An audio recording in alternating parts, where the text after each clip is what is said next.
मतदार याद्यांचा फेर आढावा घेण्याचा निवडणूक आयोगाला अधिकार. सुप्रीम कोर्टाचा ऐतिहासिक निर्णय. मुक्त आणि निर्भय निवडणुकांसाठी एसआयआर आवश्यक असाही निर्वाळा. वाढत्या इंधन दर वाढीचा देशभरामधल्या महागाईवरती परिणाम. रिक्षा आणि टॅक्सीच्या दरामध्ये वाढ होण्याची शक्यता. मध्य रेल्वे स्टेशनवरच्या स्टॉल्सवरती मिळणारे खाद्यपदार्थ महागणार तर भाज्यांच्या दरांनी गाठली 100.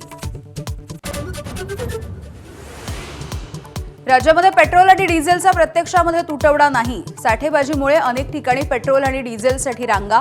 मुख्यमंत्र्यांकडून साठेबाजीचा चौकशीचे आदेश.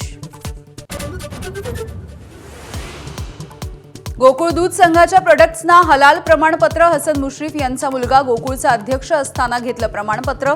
तर आखाती देशामधल्या निर्यातीसाठी अशा प्रमाणपत्राची गरज. हसन मुश्रीफांची माहिती.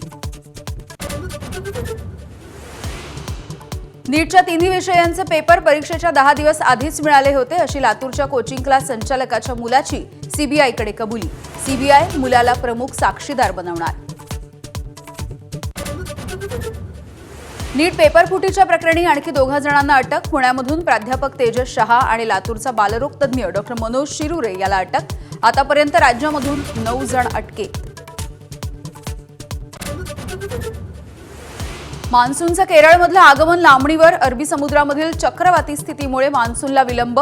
26 मे रोजी केरळमध्ये येणारा मान्सून आणखी 4 दिवस लांबणीवर.